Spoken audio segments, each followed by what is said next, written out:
just changing the way they perceive work. And so I think all those are factors that I think, like continuous learning, it makes it easier, right? If you're changing jobs and you want to change careers, or you're going from an employee to a freelancer, all these things give you additional excuses to sort of like, okay, I want to learn more about this, figure this out, try this. And I think the mentality of that is getting easier to do that. Now, I don't know that the first people, the Great Resignation, my guess is, based on what I've read, is probably not necessarily a ton of those folks that are more senior, because the more you've done something, the less likely you are to sort of just pull the Band-Aid and change.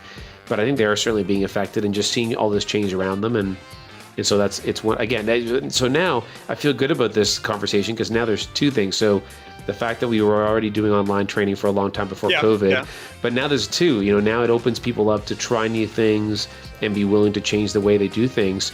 So, that's now the second perk and benefit of COVID.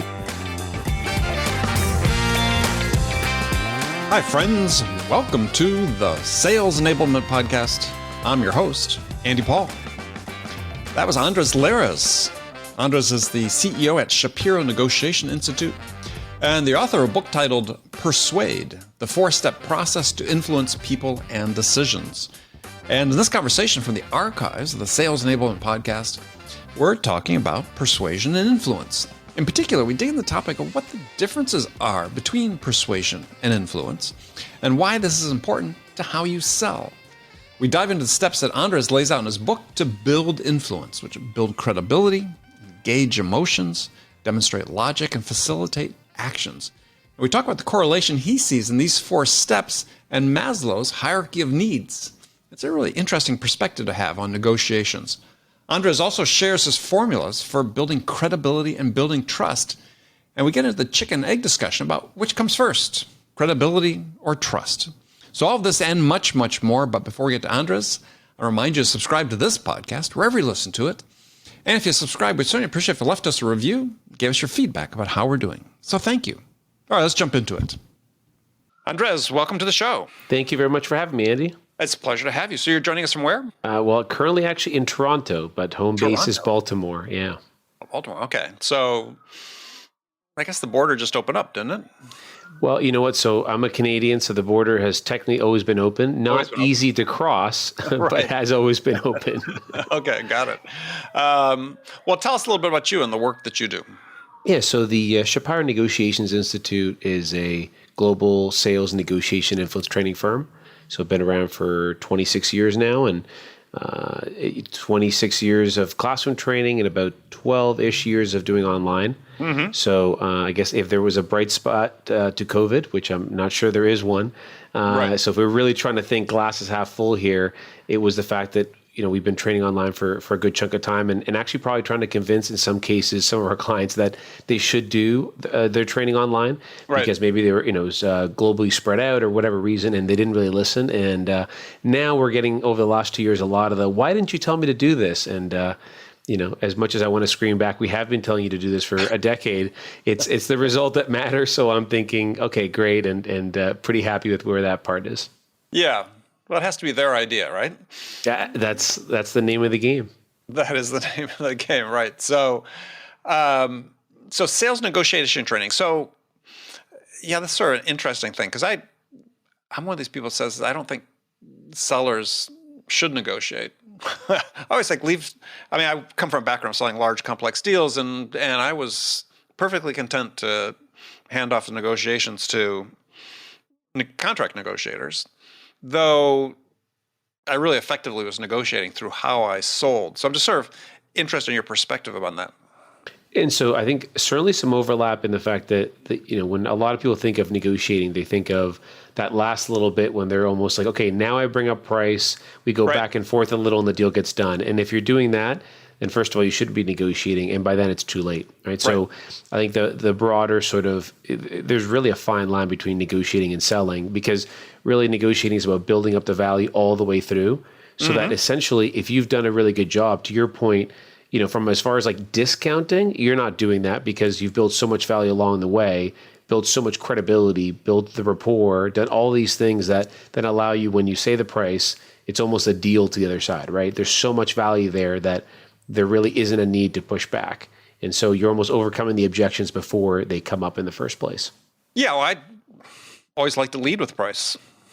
I mean, early in my career, I worked for a boss who's a hugely successful individual whose theory was, quote early, quote often, because he'd use quotes as a way to qualify and do discovery, right? It's a trigger to a conversation. And we believe in that. As a company, actually, internally, we believe in that. There are some clients that we advise that too, but it's exactly for that reason that it depends where you are, right? If you're the low cost provider or you're the most expensive, in those two probably spectrums, you want to do it because low cost, you want to really feature the fact that you're low cost. And if you are the most expensive, you do want to qualify. But I think in the middle ground, that might be the only times where maybe can you build some of that rapport and value so that when you do share the price, then you've almost at least, you've created enough sort of willingness to continue the process where you might have maybe scared some people off early on. So that's one of the ways of thought. But yeah, we certainly feel very much like you did, I think, it sounds like. Yeah. I mean, I've never understood why you hide from price. I mean, it's first of all, in my mind, and just logically, is you can't talk about, values relative to, there's always going to be relative to the price, right? In one dimension, another. And so you really can't have a value conversation without price being talked about. Well, and I think why that happens, I think from our experience, most of it is because salespeople are uncomfortable bringing it up. That's a big part of it, right? But I would say, there's a difference between not bringing up price because you strategically think in a situation it's better to hold off or do it at a different time. But I'd say generally price is not brought up because there's an uncomfort to do so, and you sort of feel like that might screech it to a halt. And so then that begs a lot of questions on, well, if you're not convinced that you're worth that, how are you possibly going to convince your buyer that you're worth that, right? And so that's another can of worms there. Yeah, well, I think sellers think that I've got to tell them more about why we're good before I unveil price, because otherwise, they have no context for it, and it's. Yeah, not really. I mean, there's never going to be the ideal moment. Start with that. I mean, I thought that was a genius move on my boss's part, and have done that often. It's like, let's have that conversation up front, and then we sort of set a goal and we work toward it.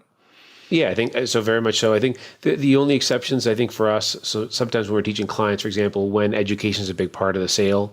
So there are times where it's almost like you're still doing price early on in the pitch portion, but almost before you even get to that, you're really educating because, for example, in our case, right, if a client has never done any soft skills training externally ever in their life, then, they just have no sense of what that's all about. And so before we get to price, we might sort of do some educating around, okay, how does this work? And how long might it be? And what can you expect your people to do as a result?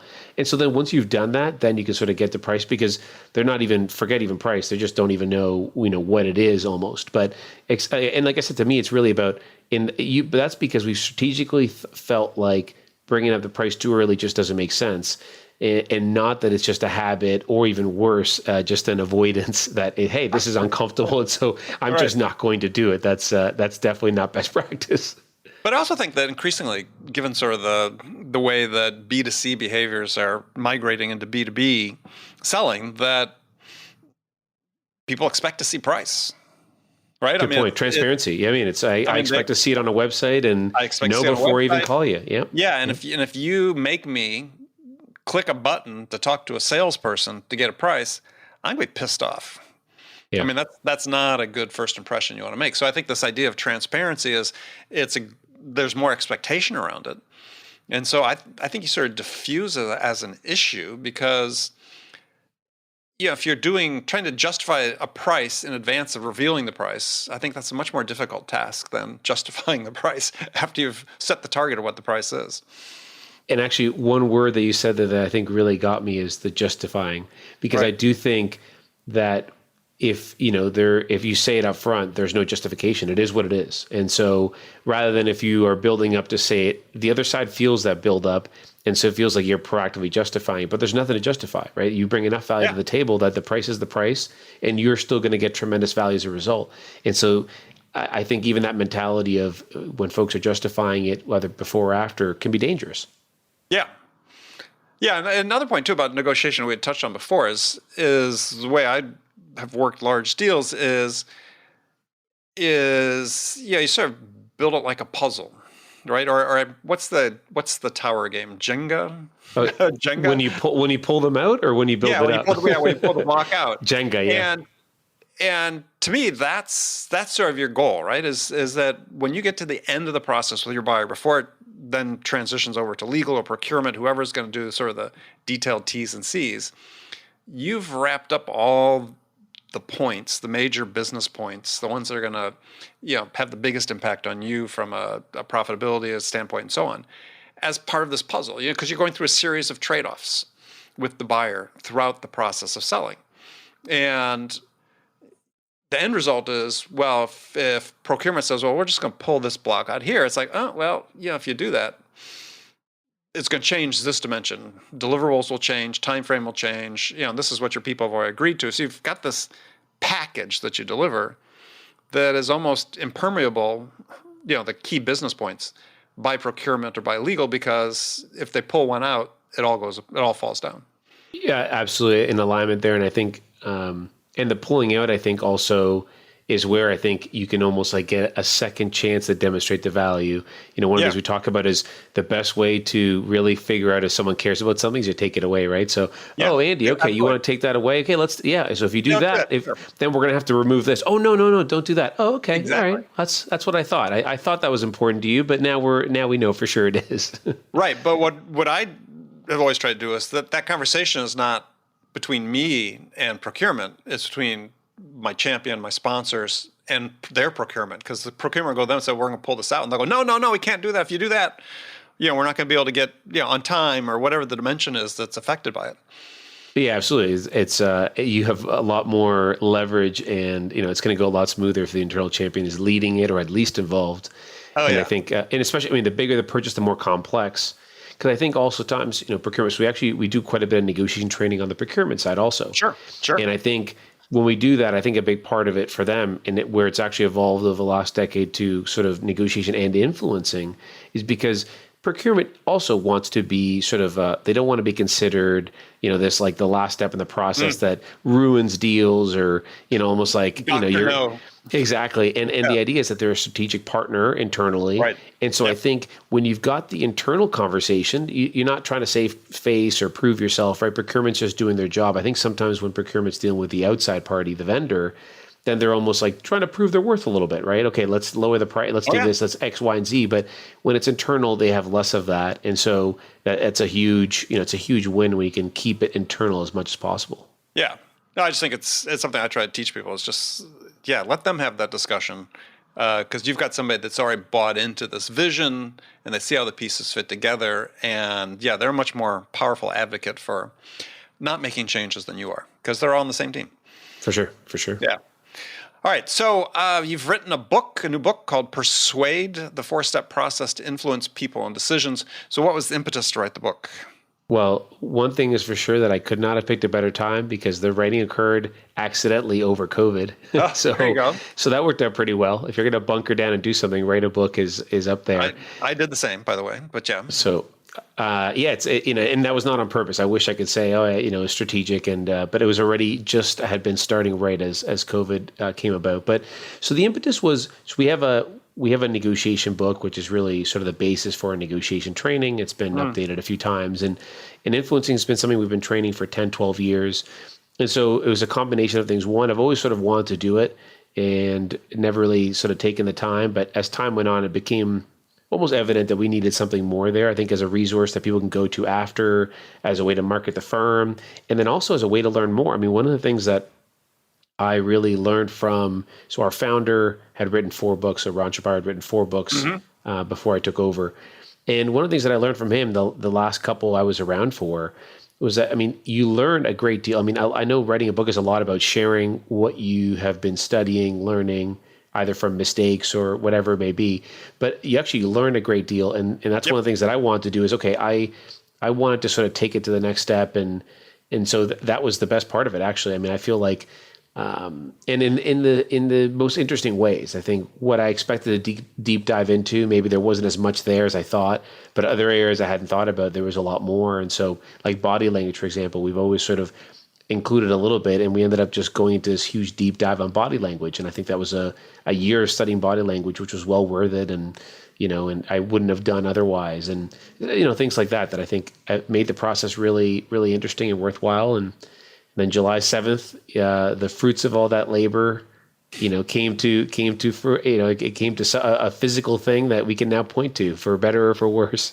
Yeah. Well, I mean, it's so interesting you talk about body language, because, I mean, there's certainly, hey, that's something that's written about extensively in the wake of the pandemic and everything going to video calls from in person. And one of the things that's written about is it's much more difficult to sort of be attuned to someone else's body language over a video call versus being in person. I was wondering, how you deal with that. As a human, you're dealing with another person. Body language is important, but you see people typically from the shoulders up.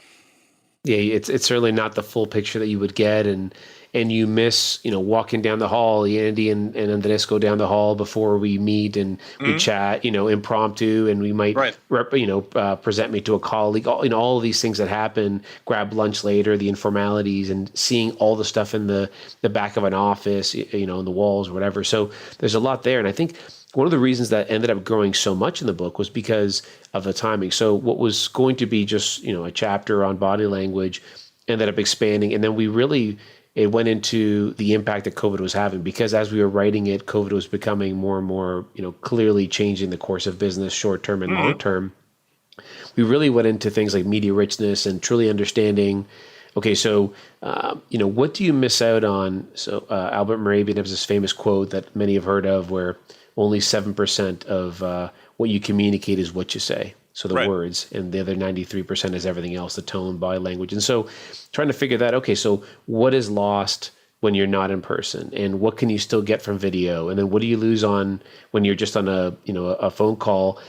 And so all of that was really interesting. And I think it's super timely, really, because I think there's got to be an in-between somewhere. Like, if we just do video calls for everything, then we're zoomed out, and there's been, lots of research around that, how we're tired.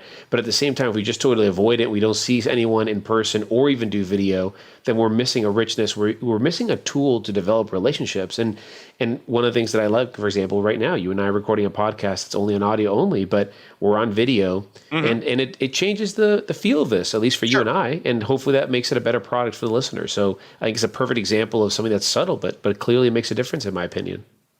Yeah, well, the thing that's interesting too is I think that the research is just really beginning into the impact of video and what's lost and what's gained for doing it. I mean, I was a week ago, I went through and I forgot what triggered me to do it, but I was doing research, spent a couple hours online doing research about, what's a more effective communication tool? Is it video, or is it just audio? Is it just the phone? Because there was a study I'd read, I think in Fortune magazine, right at the beginning of the pandemic, when Zoom was already still, pretty popular, but not ubiquitous like it has become. And initial research saying, gosh, you miss so much with video in terms of tonality and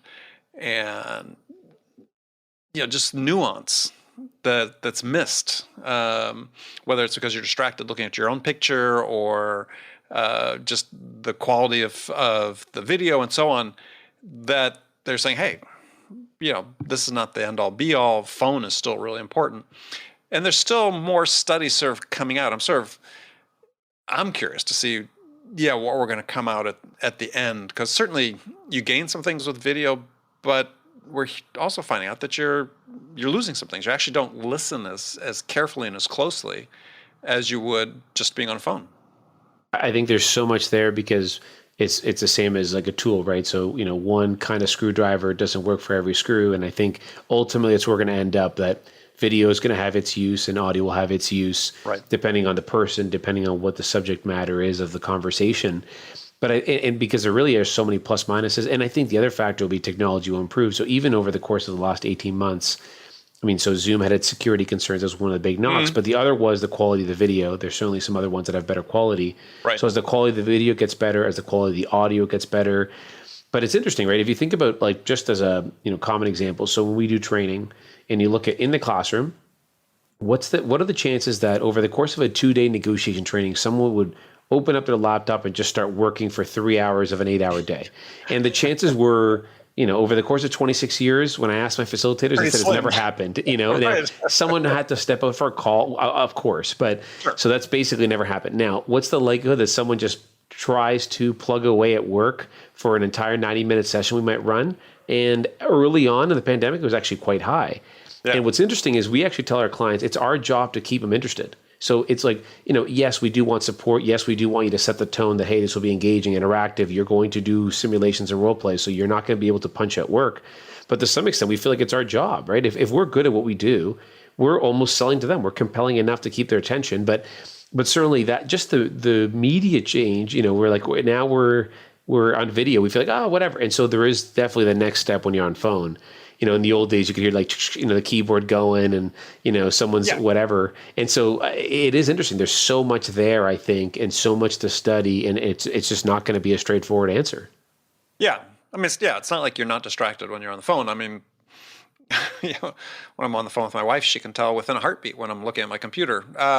So she's, perhaps more finely attuned to those things. Just the slightest pause in my response, and I'm caught out. Which, oftentimes she's right.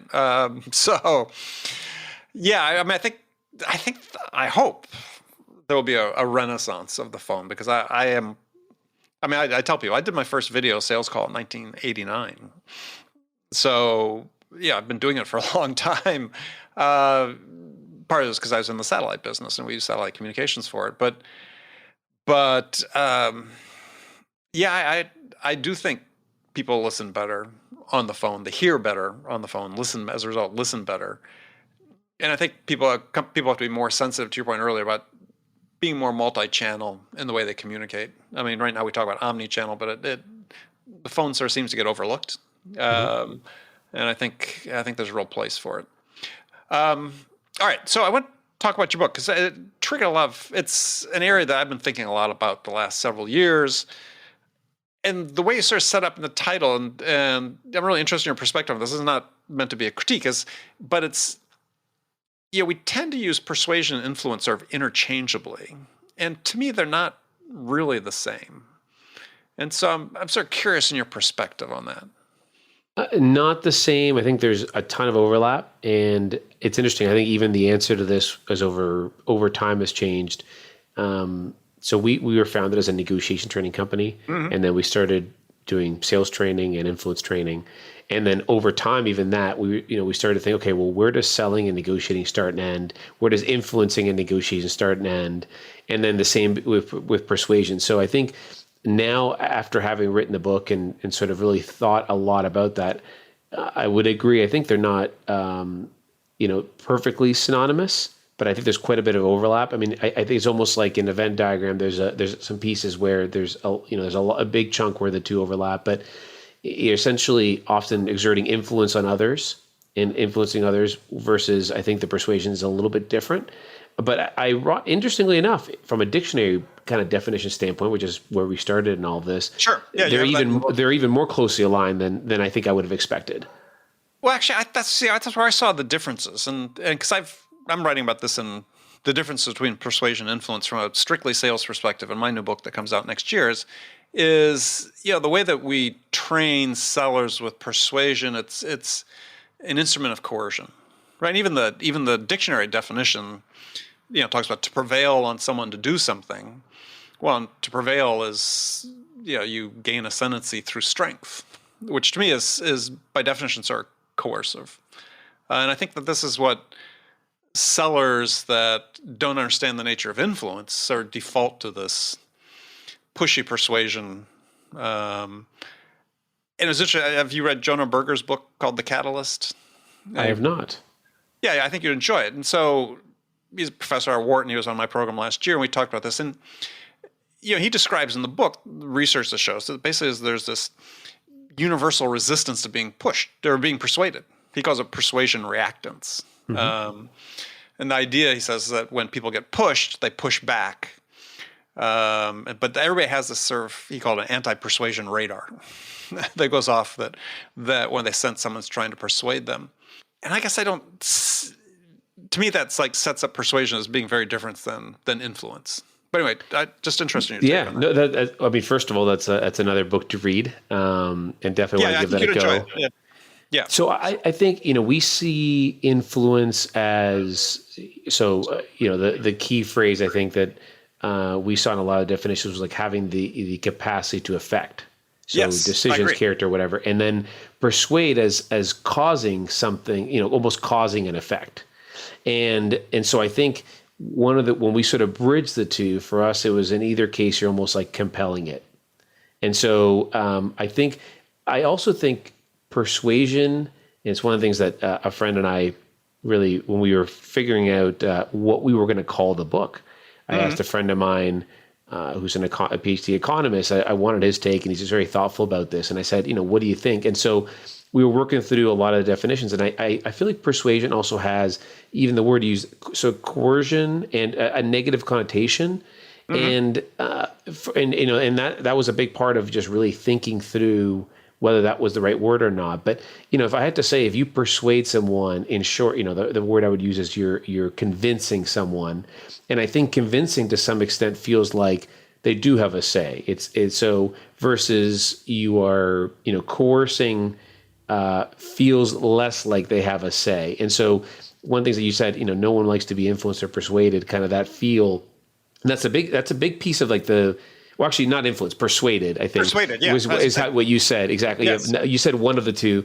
And for sale, I think it's the same with selling, right? If you feel like you're being sold to, that never feels good. You almost like, because you want to feel in control, where the seller is an asset, is a resource, rather than necessarily taking you down a path and you're just sort of following. I feel like there's some sense of that. We laugh like in a retail store.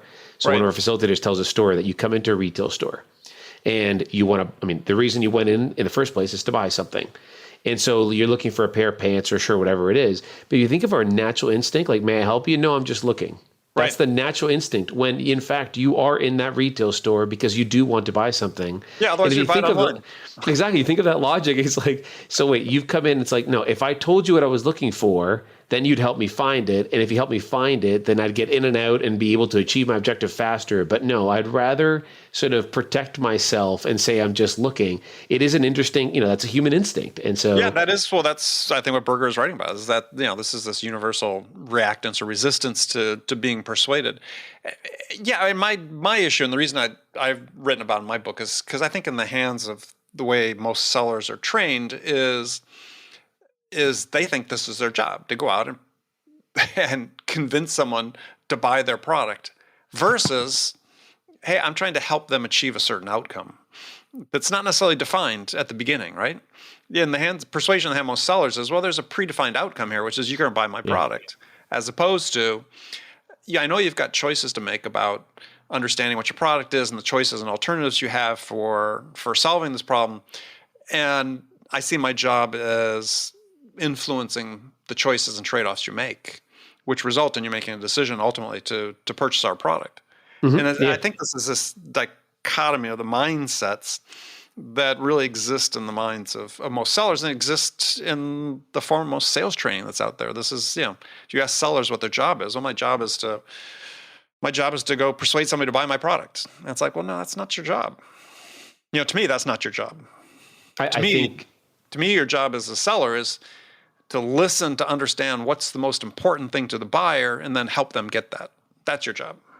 I think that goes back to something you said earlier around the B2C kind of mentality moving its way to B2B. And I think the folks that do, the one version of what you just said, I think over time will just not perform as well, because you don't even, I don't even need to get that information from Andy. I can just get it from the website.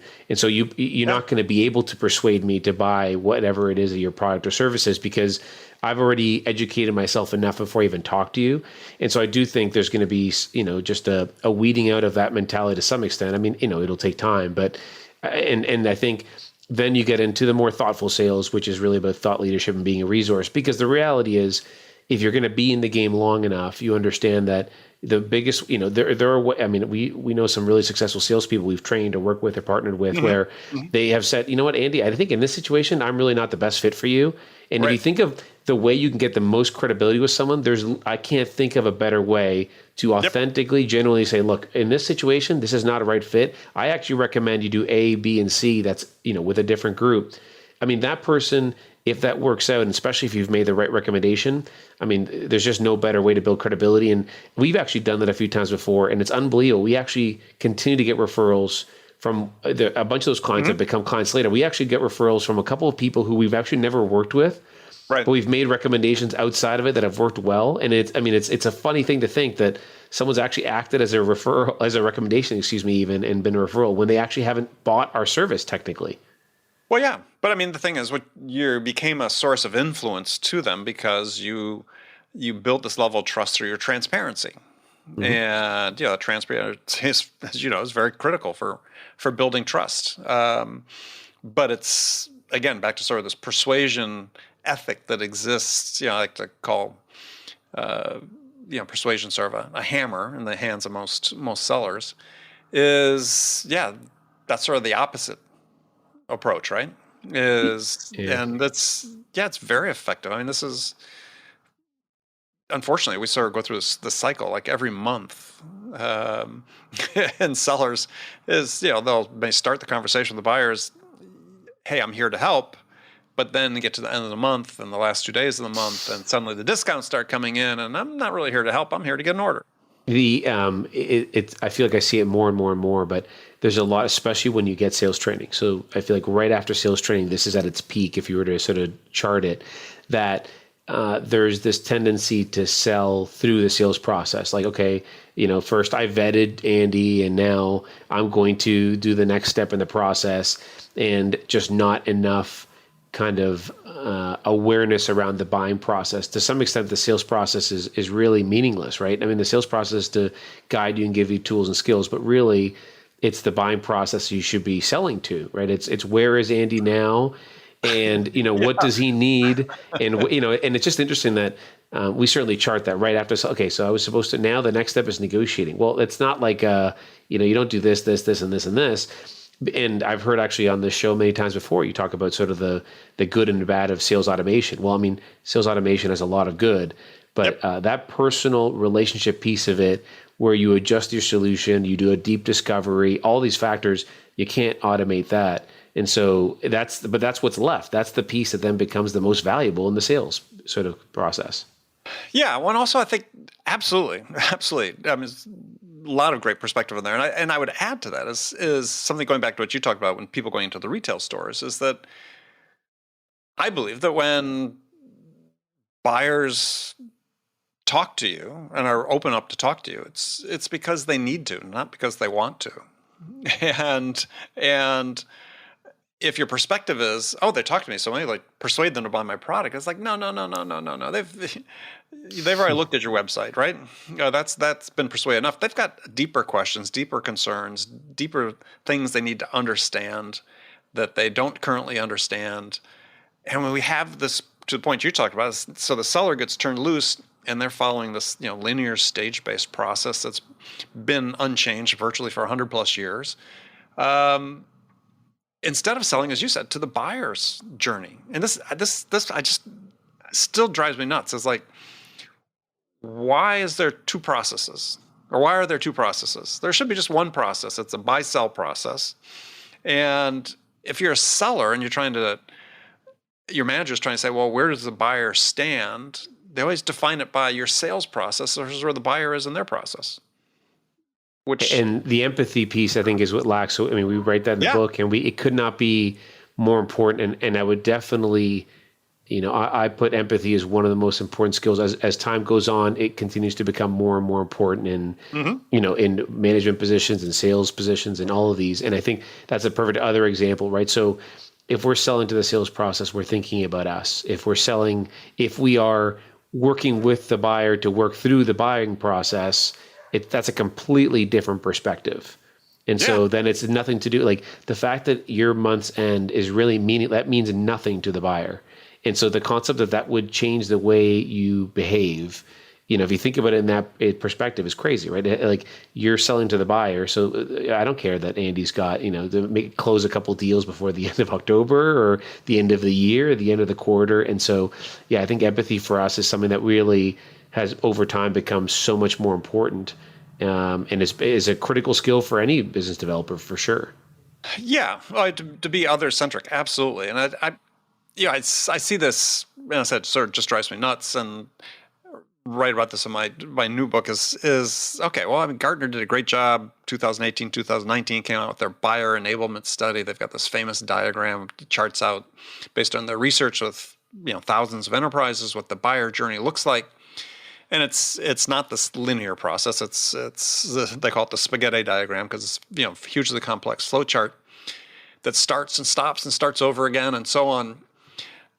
And I haven't met a single sales leader that has modified their selling process in reaction to that chart. And I think probably, fear is probably, we're all so comfortable with what we do. And I think I hear this analogy all the time. So we work in sports sometimes. And so a bunch of our clients are GMs and that sort of thing. And so you hear that, just like an NFL coach, for example, if you do what's always been done and it doesn't work, is one thing, but if you do something new and it doesn't work, you're going to get fired. And I think sales leaders, that's it's like, which is a comical thing, because really, that should have no bearing, but the risk factor goes up so much because it's just harder to explain. Where, hey, look, the reality is we're not going to implement a sales process. We're actually going to move to a buying process, and it's complex, and so it's going to take time to implement. Well, how many people, how many presidents that are overlooking, or directors of training, that's not it's difficult to even absorb and act on, and it's a scary thing to go through. And so I think that's probably one of the reasons it's not, it's almost not worth it, if you will. No, I think you nailed it, right? I mean, I think that the tech industry today, the SaaS business, is wedded to a sales process that is useful for companies who are rapidly scaling, but is built on the back of ultimately poor sales performance. You're just doing a lot of it, and it they can't break the habit, because I can't fix the wings while the airplane's in flight. Well, I think over time, eventually it feels like everything else, it will change. I don't know what the cause will be. It's one very successful company that starts to do it, could do it, exactly, and so eventually it'll happen, but it's hard to change that momentum. And, it's a big part of it. And the other thing is, there are some companies I think we've seen that are doing it to some extent, and no surprise, they tend to be smaller, right? So under the radar, more nimble. And so I think, there it is, because their thinking is, look, if this doesn't work in 18 months, we can go back. They have a nimbleness to do that. And I think there's buy-in from the entire executive team and things like that, versus try moving, Fortune 5000 sales process, or changing the way they do that. And not only will leadership, but think about how many salespeople you have to convert. I mean, that's the other thing too, that salespeople, like anyone else, it's certainly not a knock on them. Like all of us, naturally, we don't like to change. And, it's no surprise. We come in a lot of times and we've got, I've been doing this for 25 years. If I get one thing out of this training, I feel good about it. And so I'm thinking, well, like that mentality is a little concerning to come into in the first place, because we've been doing this for 26 years and we're still in business, which means our clients are getting something out of it. And so if you've got that mentality coming in, okay, and we're not afraid of a challenge, but it's like, well, look, if you don't think anything has changed in sales in 26 years, I'm a little concerned. I think this goes beyond the scope of our agreement to work with your organization, because a lot has changed. And so actually COVID, I will say COVID has helped a lot there, because there's a willingness. People can almost save face with like that kind of person who would say, look, I've been doing this for many years, but I would be open to some tips of how I can sell remotely or online. And it's been the best thing that ever happened, because even if it's got nothing to do with selling remotely or online, they can feel comfortable under their own skin, in their own skin, sort of with like, and it has actually, honestly, we've had more impact probably in the last 2 years than ever, because that you always had that percentage that really wanted it, that percentage that were like medium, and then that percentage that was naysayers. And those naysayers are much more willing and open now just because, they can sort of excuse it easier for themselves too. And again, it's not a knock on it's not on sales and business developers. It's it's just natural. No, but you're right. It gives them a context to make the excuse to change. Absolutely. That gives themselves emotional cover, psychological cover. It's a great point. I hadn't really thought about that because I was just laughing what you're talking about because, I mean, anybody who's done any sort of training or speaking, we all know, the older guy sitting in the front row with his arms crossed the whole time and thinking, you can just tell them the expression on their face is, they're just saying, I don't need this. I don't need this. I don't need this. And to your point, there's people that refuse to think that the world has changed. And it's changed. I try to think of the number of, without dating myself unnecessarily, the number of substantial changes in the sales world just in the course of my career. Overnight delivery got started the year before I started selling, right? And that was a huge shift, right? Suddenly we could get documents to customers really quickly across the country. That had huge impact on the pace of selling. And then, you go to, voicemail. People talk about voicemail. Everybody assumes voicemail's been around forever. It hasn't been. Voicemail was transformative. Just think of these things that have fundamentally changed the way we sell. Email, internet, on and on and on. I think there's a quote that our founder used to always say. It's what you learn after you know it all that really counts. It's a Harry Truman quote. Yep. And, I love that because I think that's like sometimes we could use that to sort of disarm somebody. And I will say, though, that there's nothing more satisfying than when you can get that person in the front row you sort of, mentioned that I think many of us can relate to when you convert them. I mean, that's it, like, even though it should be no more satisfying because you're trying to move the needle for every person in the room. When you've won them over, I feel like that's when it's truly satisfying that either you did it because of the way you did it or because you provided some really valuable and impactful piece of advice or whatever it is. There's just no better feeling. So. Well, but I think you really bring up such a great point I hadn't really thought enough about is yes, we know everything's changing as a result of and has changed as a result of the pandemic. We know things will be different on the backside of it. It's different already. More hybrid work. Even that, I'm sure, will continue to evolve, become more established in the workplace. But I hadn't really thought about it as like, this is an event that gives people the psychological cover to admit that they could learn something new and start a new chapter in their own career. And I think it goes hand in hand also with, there's a lot of talk of the Great Resignation and people just changing the way they perceive work. And so I think all those are factors that I think like continuous learning, it makes it easier, right? If you're changing jobs and you want to change careers or you're going from an employee to a freelancer, all of these things give you additional excuses to sort of like, okay, I want to learn more about this, figure this out, try this. And I think the mentality of that is getting easier to do that. Now, I don't know that the first people, the Great Resignation, my guess is based on what I've read, is probably not necessarily a ton of those folks that are more senior because, the more you've done something, the less likely you are to sort of just pull the Band-Aid and change. But I think they are certainly being affected and just seeing all this change around them. And so it's one, again, so now I feel good about this conversation because now there's two things. So the fact that we were already doing online training for a long time before COVID, but now there's two, now it opens people up to try new things and be willing to change the way they do things.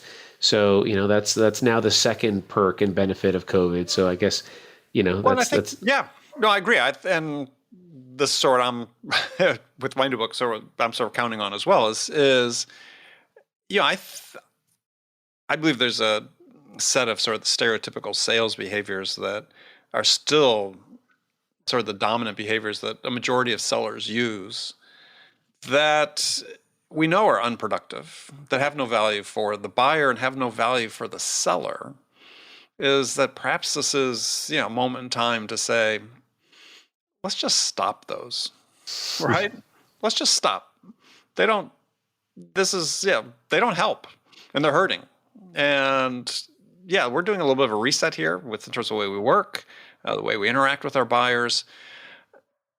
let's start on a new foot, right? Let's focus on, how we influence choices and trade-offs that people make, and be of help to them to achieve the things that are most important to them, and be, other-centered as opposed to self-centered.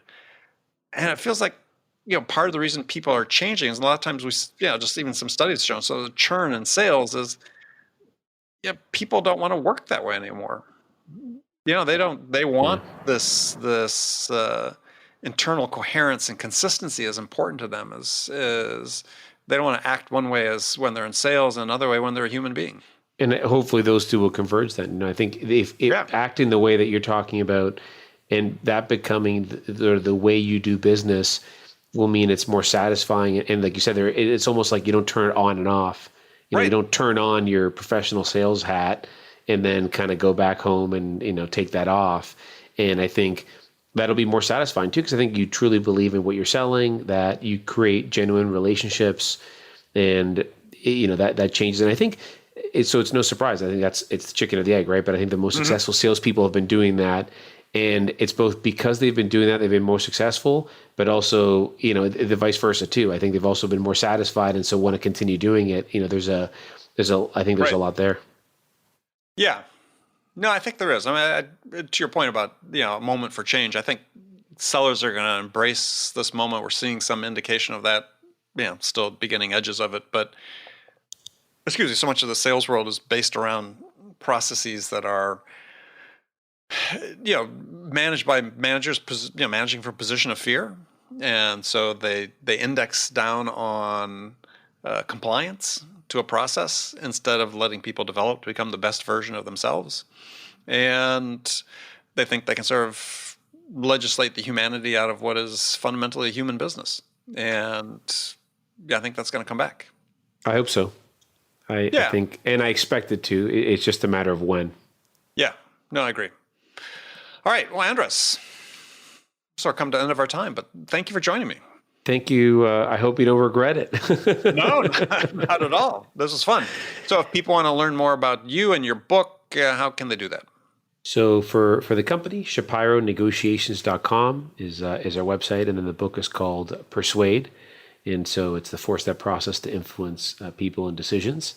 And so in either case, but I hope people will reach out if they have any questions, and I hope that the book will be well received. It's nice now that it's been 3 months out. We've gotten some feedback, and good. And so, but yeah, certainly. And it's, one of the reasons we connected, and I hope this is the first of many conversations, whether or not it's on the air or off air. Yeah. Well, I look forward to it for sure. All right. Well, thank you very much. Thanks, Andy. Okay, friends, that's it for this episode. First of all, I want to thank you for taking the time to listen. I'm so grateful for your support of the show. And I want to thank my guest, Andres Lares, for sharing his insights with us today.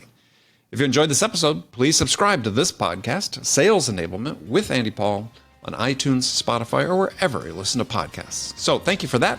And as always, thank you so much for investing your time with me today. Until next time, I'm your host, Andy Paul. Good selling, everyone.